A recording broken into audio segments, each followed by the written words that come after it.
on va aussi sortir des méthodes pour faire des balles de qualité. Et ça ne paraît pas, mais c'est beaucoup sur la luzerne, parce que c'est pas si simple. On va aussi mesurer la valeur nutritive des choses. C'est l'IAC qui nous suit là-dessus. Et donc, c'est vraiment intéressant d'être tous ensemble. En 2023, sur cette parcelle de 6 hectares se trouvait du maïs. Après avoir été envahi par les mauvaises herbes, Roger Avril, agriculteur, a décidé d'y semer une variété de luzerne tropicale. Les résultats sont très positifs grâce au suivi des acteurs de la filière, mais aussi les bonnes recommandations techniques d'entreprises privées. En partenariat avec l'Australie, ce travail de qualité a également permis de prévenir les maladies. Notre fournisseur nous avait dit de couper à 7,5 cm de hauteur, parce que plus vous allez couper haut, plus vous allez garder l'inoculum, qui va ensuite se répandre sur le feuillage qui va arriver juste après.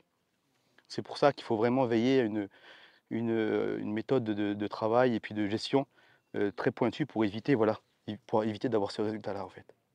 Un feuillage qui est sec et après une luzerne qui va à terme disparaître.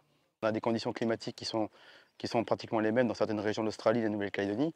Ça nous permettait de bénéficier de leur savoir-faire et d'éviter pas mal d'erreurs. Et puis, comme j'ai l'habitude de dire, c'est d'en faire d'autres, c'est de faire les nôtres d'erreurs. Il y a vraiment une réelle volonté de la filière de s'améliorer, d'améliorer la qualité de sa viande. Et la qualité de la viande, en fait, elle va dépendre de la qualité du fourrage à la base, quoi.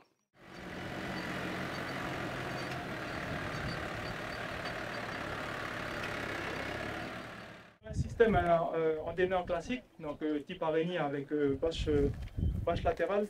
Avec ce système-là, on va vraiment accompagner la matière et effectivement préserver la feuille. On a fait des balles qui sont beaucoup plus denses que les balles classiques. Normalement, notre objectif, c'est de les faire à peu près à 500-520 kg. La dernière fois, on a un peu exagéré, on en a produit à 665 kg. C'est celle qui est exposée là-bas. Mais une balle de luzerne, c'est 2 balles de rhône. Ah, top.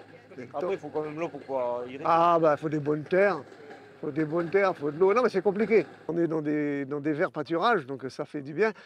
Sécheresse exceptionnelle. On est très inquiets, d'où notre présence aujourd'hui, parce que bah, c'est des initiatives vraiment heureuses hein, d'un agriculteur. Il a été bien gentil de m'en vendre quelques-unes. Je l'utilise sur mes chevaux et sur mes sevrages. Donc là, bah oui, franchement, il n'y a pas photo, quoi. Il n'y a pas photo. C'est très appétant, les animaux adorent ça. En plus, il y a une appétence particulière. La luzerne, vous n'avez pas besoin d'un cheval ou un animal qui n'a jamais mangé de luzerne, il la mange tout de suite. Une filière locale à développer au pays pour satisfaire les agriculteurs, les éleveurs, mais aussi les apiculteurs, car si les bêtes apprécient particulièrement la luzerne, les abeilles en raffolent également.